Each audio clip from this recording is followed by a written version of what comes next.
Hello guys, kape muna tayo. Pampaalis guys ng stress.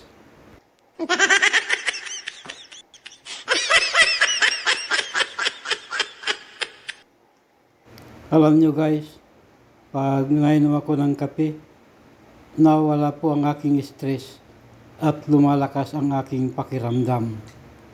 Kaya lagi akong nagkakape, kape sa umaga, kape sa tanghali, kung minsan kape sa gabi. Hindi naman masama guys ang magkape basta wag lang sobra. Huwag mong subukan. Masisira ang buhay mo. Basta lagi niyong tandaan guys, lahat ng sobra ay masama. Kaya dapat katamtaman lang ang lahat para maging maayos tayo. Hoy! Pinapulanga nyo! Tahiin nyo! By the way guys, alam ko na nainip kayo na manood ng aking video, kaya bigyan ko kayo ng isang music na siyang aaliw sa inyo.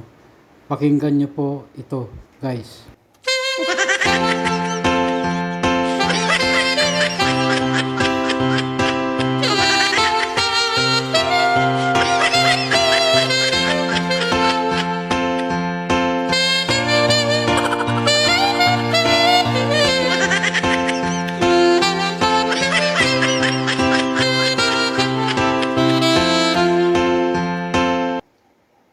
Ayan guys, di ba ang ganda no? Naaliw ba kayo? Sana naman, para hindi ako malungkot na malaman na hindi kayo naaliw sa panood ng aking video. Basta ang mahalaga guys ay importante. Lagi tayong masaya sa ginagawa nating araw-araw. Life is short, kaya be happy always guys, di ba? Sana all. Katulad ko guys, ilang years na ba akong hindi nauwi sa Pilipinas. Ang last na uwi ko ay year 2000 pa. Ngayon ay 2025 na. Ibig sabihin, 25 years na akong hindi nauwi guys. Mahigit na 2 dekada.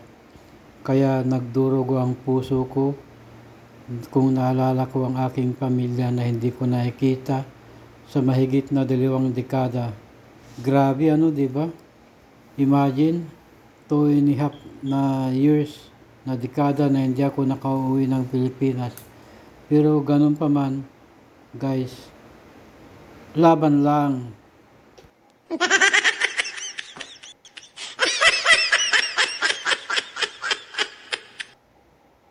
Basta importante guys, ay buhay pa tayo. So huwag nating pabayaan ang ating sarili.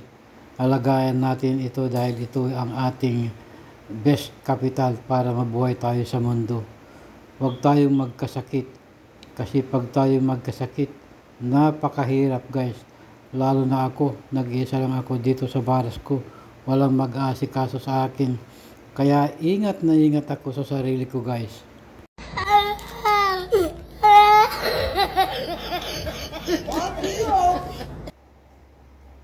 Okay guys, pag nagustuhan nyo yung video kong ito, please naman like, comment, share, and follow for more or subscribe guys. Nice. Thank you for watching guys. God bless.